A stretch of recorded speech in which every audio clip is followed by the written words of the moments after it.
ఏం చేస్తాడారబ్బా అంతా? ముల్లంగి అంటేనే చాలా మంది మొహం తిప్పుకుంటారు. ఆ లిస్టులో నేను కూడా ఉన్నా. దీన్ని ఎక్కువగా సాంబార్లోనే వేస్తారు.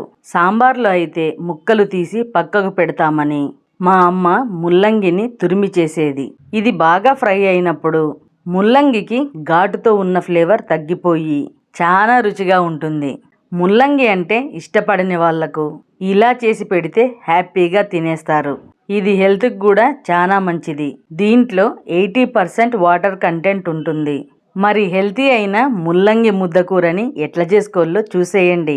2 మీడియం సైజు ముల్లంగిలను తీసుకొని తలా తోక కట్ చేసి తోలు తీసుకోవాలి.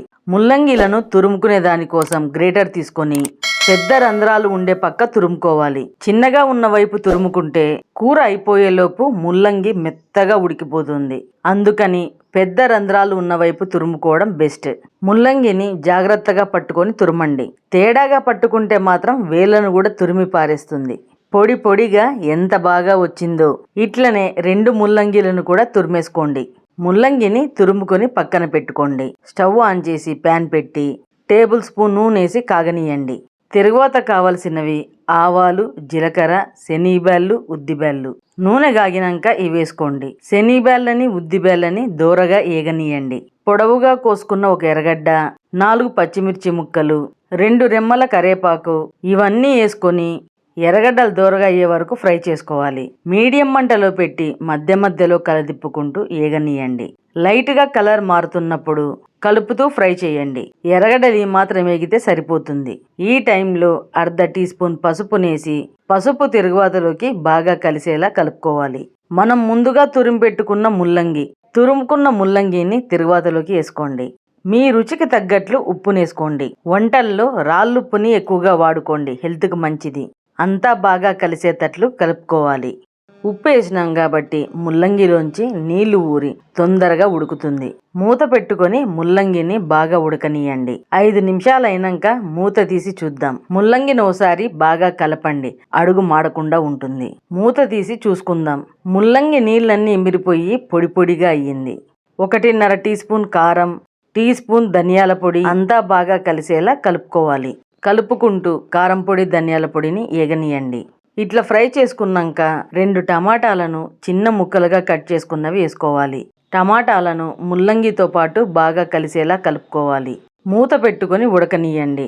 5 నిమిషాలు అయినాక అడుగు మాడకుండా అంతా ఓసారి కలపండి. టమాటా నుంచి నీళ్లు ఊరి మెత్తగా ఉడికిపోయింది. ఉప్పు కారాలు సరిపోయినాయో లేదో చూసుకోండి. నాకైతే అన్నీ సరిపోయినాయి. తక్కువ ఉంటే ఈ టైంలో వేసుకోవచ్చు. పప్పుల పొడి, అదే పుట్నాల పొడి, పప్పుల్ని మిక్సీలోకి వేసుకొని మెత్తగా పొడి చేసుకున్నా.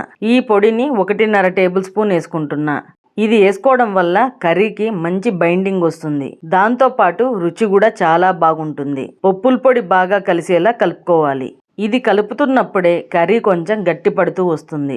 ఈ పొడిని తగు మాత్రంలోనే వేసుకోవాలి. కలుపుకుంటూ దీన్ని కొంచెం ఏగనీయండి. పప్పుల పొడి 2 నిమిషాల్లో ఫ్రై అయిపోతుంది. 2 నిమిషాల పాటు ఇట్లా ఇడిచిపెట్టండి. ఏమన్నా తేమ ఉన్నా పప్పుల పొడి గుంజేసుకుంటుంది. కట్ చేసుకున్న కొత్తిమీరను కూడా వేసుకోండి. ఆరెంజ్ గ్రీన్ కలర్ కాంబినేషన్ కంటికి ఎంత కలర్ఫుల్గా ఉందో కదా. కొత్తిమీర బాగా కలిసేలా కలుపుకోవాలి. మూత పెట్టుకొని స్టవ్ ఆఫ్ చేసుకుంటే ఆ వేడికి కొత్తిమీర మగ్గిపోతుంది. అంతే, మన కర్రీ రెడీ అయిపోయింది. ఒక్కసారి ముల్లంగితో ఇట్లా కర్రీ చేసి చూడండి, చాలా రుచిగా ఉంటుంది. ముల్లంగి అంటే వద్దు అనేవాళ్ళు కూడా ఇష్టంగా తింటారు. ఈ కర్రీ అన్నంలోకి సెట్ అవుతుంది. ఇంక చపాతీ రొట్టెల్లోకి అయితే కాంబినేషన్ అదిరిపోతుంది. 2 చపాతీలు ఎక్కువే తింటారు. ట్రై చేస్తేనే కదా నచ్చుతుందో లేదో తెలిసేది. ట్రై చేసినాక మీకెట్లా కుదిరిందో కామెంట్లో చెప్పడం మాత్రం మర్చిపోద్దండి. ఈ వీడియో నచ్చినట్లయితే కామెంట్, లైక్, షేర్ చేసి మరిన్ని మంచి వీడియోల కోసం మన ఛానల్ F3 ఫుడ్ ఫన్ ఫెస్టివల్ని సబ్స్క్రైబ్ చేయండి అబ్బా.